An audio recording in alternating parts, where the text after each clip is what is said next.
Dia baru mau ngomong Kagura. Dan clean. Karena Kagura seenggaknya masih bisa nge-outplay pakai satu flea kan. Yep. Tapi cleannya ini, abang petani kita sepertinya akan mulai mengambil cangkulnya dan bermain di tempat semestinya. Kita lihat aja apa yang dia lakukan dengan Cowboy yang sedang mencari lawan di area top lane ini.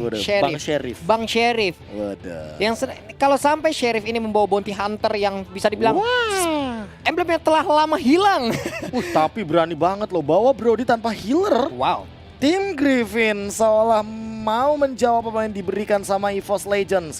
Mereka tahu untuk di awal game seperti ini Clean bakal overwhelm banget. Oh, Gio Joshua. Gijosh. Yes, yang diobok-obok ya. Joshua Suherman itu Pak ya? Oh beda, oke. Tapi kali ini inilah dia EVOS Legends versus Tim Griffin. Untuk di game semifinal kita udah level 2. Dari Versiknya dan bahkan Ando dengan Kaguranya kali ini harus bermain lebih hati-hati karena ada 2 pick over di sana. Haipu dan juga kali ini Serena yang bakal menjadi roamer kayaknya. Oke, dengan adanya Ando berarti akan ada full hero baru lagi di dalam satu tubuh player ini. Sementara RKT di bagian atas sana bisa dibilang untuk sejauh ini masih mendominasi. Ada beberapa basic attack tadi yang udah langsung dihantarkan juga, tapi di bagian tengah Andonya melakukan dominasi yang sangat baik juga. Untuk cowoknya diusir mundur perlahan, namun ada super position yang ditembakkan. Dan ini dia yang aku suka dari seorang Clean ketika dia memenangkan landing phase-nya melawan Brody walaupun dia sendirian ya, dibantu sama LJ doang. Dan lihat LJ yang memberikan tekanan dengan sangat luar biasa di depan sana, langsung bahkan memberikan space untuk Versik mendapatkan first blood di area mid lane. Haipu flick outnya sudah digunakan dan inilah dia first blood yang dipersembahkan oleh Blibli. Iya, plus tadi udah ada guiding win yang sangat baik tadi dilakukan oleh Matilda hingga memanggil Karina untuk masuk ke dalam pelukannya. Namun di bagian bawah coba kita lihat anti-match dan juga untuk Yuzongnya masih melakukan fight di mana ada darah yang langsung disedot aja. Level 4 juga untuk Esmeralda sekarang. Oke, menangin landing phase dari anti-match. Nggak kaget sih aku dengan posisi seperti ini, apalagi yang benar-benar masih di level 4 dan zoning outnya memaksa agar Natko mengeluarkan satu Black Dragon formnya ketika Turtle sudah mulai di poking damage-nya sama seorang Versik. Bahkan kayaknya bakal jadi satu Turtle yang gratis karena tidak akan ada kontes di depan sana. Tidak akan ada kontes, cukup berani untuk Griffin apabila mereka mau tadi memaksakan keadaan. Abyssal Arrow-nya nggak connect, Abyssal Arrow-nya hanya numpang lewat, Lele-nya nggak menemukan landasan untuk ditabrak. Dan ini yang aku suka ya, aku baru notice di mana Rek menggunakan satu emblem jam. Iya. Ini di mana baru lagi Marksman kalau misalkan pakai emblem ini dituntut untuk membuat full damage, total full damage karena akan menambahkan 12% dari itemization-nya. Wow. Jadi misalkan dia bikin Blade of Despair 160 damage ditambahin 120%, berapa nggak tahu jumlahnya, tapi LJ terjebak di depan sana. Langsung ada pergerakan instant kill juga, LJ ditumbangkan 4 hero di bagian jungle dari tim Griffin. Wow, mencuri 1 poin dari EVOS Legend membuat hal yang begitu baik untuk tim Griffin, di mana mereka pastinya akan mentalnya naik banget. Ada satu player tadi yang diamankan, namun di bagian tengah Jet Kundonya nggak menemukan target satupun. Oke, flame shot juga sudah digunakan oleh seorang Ando, tidak mendapatkan apapun bahkan di bagian orange buff. Tapi untuk sekarang Versik tidak tersentuh sama sekali. Anti-match juga udah mulai mengganggu ke depan. Sendirian dia dan bahkan coba untuk bertahan. Tapi what happened? Rek di arah top lane, Purify-nya juga udah ke-trigger. Versik juga tertinggal di arah depan. Langsung coba untuk dicium terlebih dahulu oleh Black Dragon Form. Tapi di sana 2 melawan 1 posisinya tidak bagus untuk seorang Natko. Natko-nya juga mendapatkan 1 tapi 2 mereka bakal digunakan ke depan.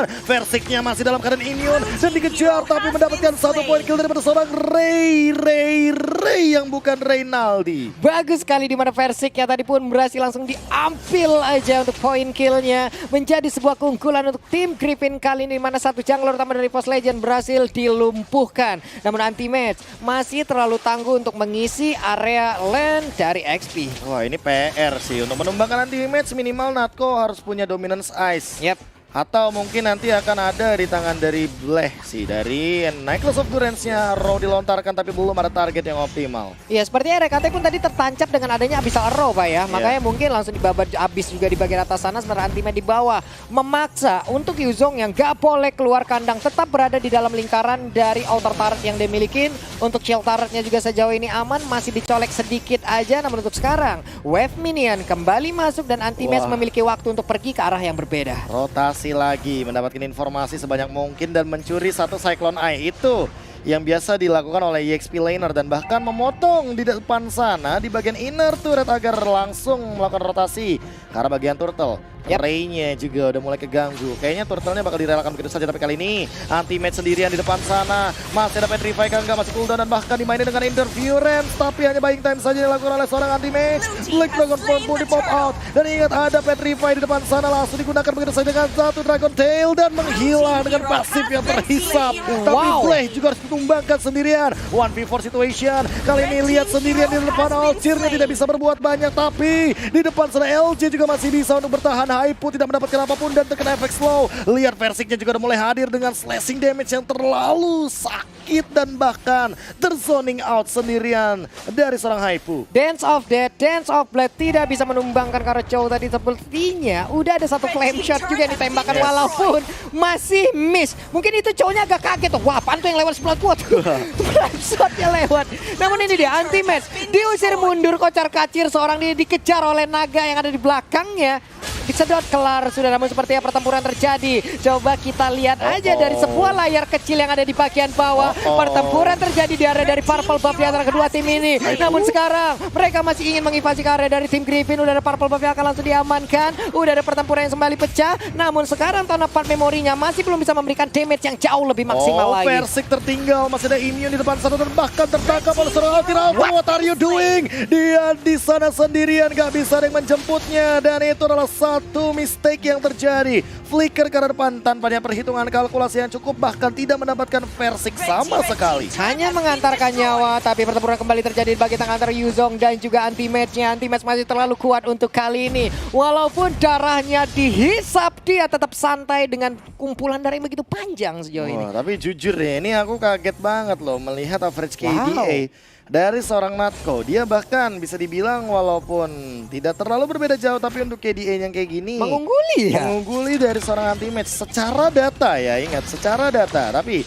untuk dari game keseluruhan baru satu kali tumbang dari anti-match-nya, dan itu pun dibantu sama Ray. Apa yang akan dilakukan oleh teman-teman dari tim Griffin kali ini? Mencoba untuk menculik satu dari LJ-nya, dilontarkan juga arrow-nya. Apakah masih bisa untuk bertahan? Circling Eagle mengincar kena Blade dan Natco-nya ditumbangkan di depan. Rek-nya sendirian terkena trap dan bahkan itu terkena satu untuk satu. Blade juga harus tumbang, tapi double kill dari seorang Ray dan looking for more ring-nya, tapi di depan sana gak bisa kemana-mana. Terkena Polistar dan bahkan terkena satu flame shot triple dari Versik and looking for more, and that's hampir anti-match menumbangkan ke arah seorang Ray, tapi super position menyelamatkan hari dari seorang Ray. Wow, selamatlah sudah. Sementara Versik yang tadi dengan darah yang begitu sedikit seperti keuangan di akhir bulan, dia masih bisa pulang, masih bisa selamat, tapi tidak dengan rekan-rekannya. Sebuah peperangan yang memang diawali dengan tertangkapnya Matilda. Namun untungnya RKT di arah yang lain mampu menumpangkan satu player terlebih dahulu ya. Dan ini jujur ya, Altirnya tidak bermain seperti di game sebelumnya. Dia seolah tidak mendapatkan hal yang dia butuhkan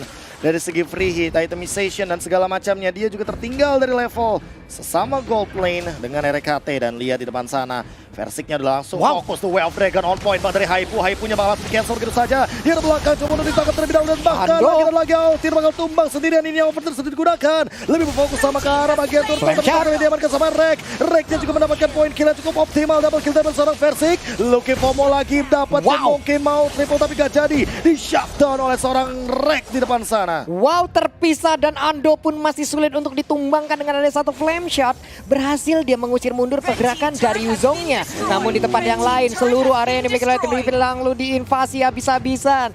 Bleh pun harus pulang, gak kuat lagi menerima damage yang terus-terusan dikeluarkan oleh EVOS Legends.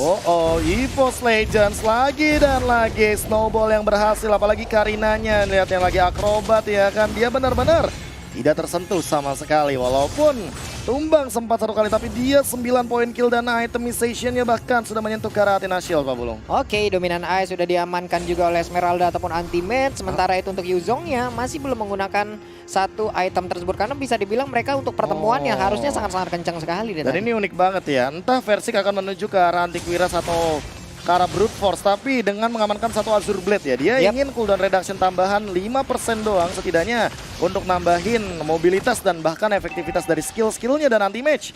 terkena Row, Tornapot Memory, banyaknya skill yang sudah dilontarkan untuk sekarang. Versik juga bahkan memaksa untuk Retribution di pop out. Flame Shot juga digunakan. Ya, belum sempat mengeluarkan tadi satu Brute Force. Retribution-nya. Sementara itu ada Brute Force juga dilihat di bagian tengah ataupun di atas. Sekarang kita berlihat ada Versik langsung aja mencoba untuk mendapatkan ke arah Ray. Namun Abyssal Arrow tadi menggagalkan apa yang ingin dilakukan oleh Versik ya. Karena agak sedikit ngeri tuh untuk maju Fire, tapi di area yang berbeda. Pertempuran kembali pecah. Ada Yuzong yang kali ini langsung didapatkan dengan sangat cepat. Tapi LJ masih bisa selamatkan. Ada satu Tornapot Memory yang masuk ke arah tubuhnya. Dengan kekuatan bucin, apa itu Tornapot Memory? Aku memandang masa depan bersamanya yang sekarang menemaniku dalam prosesku. Wah, LJ.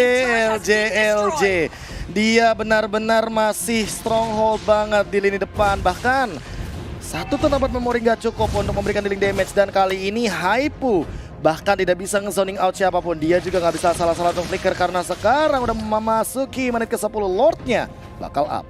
Yoi, ini dia Lordnya udah terlihat. Lordnya pun akan langsung diamankan oleh EVOS Legend tanpa adanya gangguan sama sekali. Anti-match Athena punya Athena Shield. Bleh kayaknya nggak bakal cukup sih dengan dealing damage-nya. Apalagi dia yang tadi menjadi roamer loh. Dan untuk sekarang ketika berhadapan dengan Ray, mau nggak mau teman-teman EVOS Legends hanya tinggal mengandalkan Natko. Kalau misalkan dia bikin mistake lagi kayak tadi ya, menurut aku Yuzong emang nggak bagus banget kalau seandainya dia yang buka map. Ih, beda pak. Beda. Kalau misalkan dia tanpa Black Dragon Form buka map itu bakal lebih berbahaya lagi untuk sekarang. Apalagi di posisi dimana Natko-nya lagi loose condition. 1-3-2 bukan KDA yang bagus untuknya.